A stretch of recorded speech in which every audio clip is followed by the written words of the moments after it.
Good morning, all of you. This is Veenu, and today I will talk about the causes of speech disorder. So, speech disorder के क्या क्या कारण होते हैं, क्या क्या कॉज हो सकते हैं, आज हम इन पर डिस्कशन करेंगे। स्पीच डिसऑर्डर का कारण होता है कि किसी व्यक्ति के गले में किसी वोकल कॉर्ड मसल्स में या फिर नर्व में या उसके दूसरे स्ट्रक्चर में डैमेज हो जाता है। उसके कारण क्या होता है, व्यक्ति को स्पीच डिसऑर्डर हो जाता है।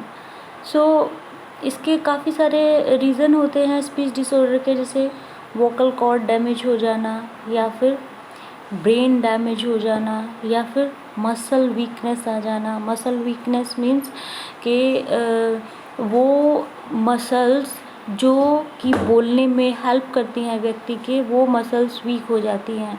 अगर ब्रेन डैमेज होगा, सपोज कीजिए किसी व्यक्ति का ब्रेन डैमेज हो जाता है, तो उसका जो वो एरिया जो कि लैंग्वेज के लिए रिस्पॉन्सिबल होता है, जैसे कि लेफ़्ट हेमिस्फीयर है, लेफ़्ट हेमिस्फीयर में अगर व्यक्ति का ब्रोका एरिया या वर्निक एरिया जो है वो डैमेज हो जाता है, तो उसकी वजह से व्यक्ति में स्पीच डिसऑर्डर डेवलप हो जाता है। अगर उसकी मसल वीकनेस है, मसल वीकनेस मीन्स कि जो जब व्यक्ति बोलता है तो उसकी कुछ मसल्स होती है, फेशियल मसल, जॉ मूवमेंट और टंग मूवमेंट होते हैं। तो इन मूवमेंट में, इन मसल्स में जब वीकनेस आ जाती है तो व्यक्ति बोल नहीं पाता। जैसे कि आपने देखा हो कि जो बहुत बुज़ुर्ग व्यक्ति हो जाते हैं, तब क्या होता है कि वो बोल भी नहीं पाते, मतलब वो अपना मुंह भी नहीं हिला पाते, उनका टंग मूवमेंट भी नहीं होता है। तो वो क्या, उनकी मसल्स में बहुत वीकनेस आ जाती है। रेस्पिरेटरी वीकनेस, अगर किसी को रेस्पिरेशन वीकनेस है तो तब भी उसको स्पीच डिसऑर्डर उसमें इनकलकेट हो जाता है। किसी को स्ट्रोक हुआ, अगर स्ट्रोक हुआ तो ये स्पीच डिसऑर्डर का कारण बन सकता है, या फिर वोकल कॉर्ड पैरालिसिस किसी को हो जाता है तो। समटाइम्स सर्टेन मेडिकल और development conditions can cause speech disorders. कभी कभी क्या होता है कि कुछ मेडिकल या डेवलपमेंटल कंडीशन ऐसी हो जाती है जिसकी वजह से व्यक्ति में स्पीच डिसऑर्डर डेवलप हो जाता है, जैसे कि ऑटिज़्म। ऑटिज़्म क्या होता है, जो ऑटिज़्म है वो एक उसका जो कारण होता है वो जेनेटिक या एनवायरमेंटल फैक्टर होता है।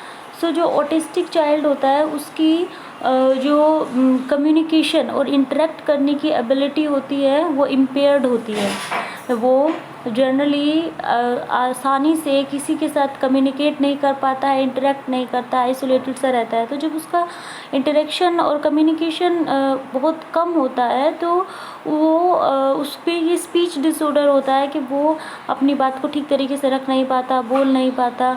ये जो और ये ऑटिज़्म क्या है, ये ऑटिज़्म एक डेवलपमेंटल कंडीशन है, ये एक मेडिकल कंडीशन है कि जो बच्चा जन्म लेता है तो जन्म से ही ये एक इस बीमारी के साथ पैदा होता है। Next one is attention deficit hyper activity disorder. This is also a neuro developmental disorder.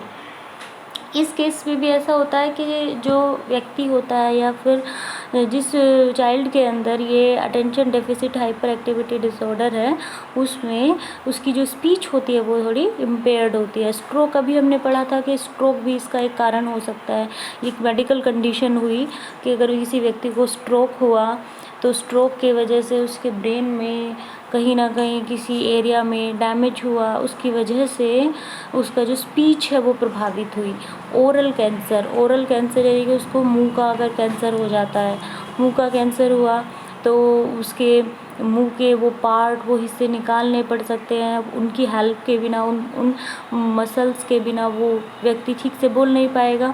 तो क्या होगा कि वो स्पीच डिसऑर्डर का रूप लेगा, स्पीच डिसऑर्डर। तो ये सभी कॉजेज़ हैं, ये सभी कारण हैं जिनकी वजह से क्या होता है, व्यक्ति को स्पीच डिसऑर्डर हो जाता है।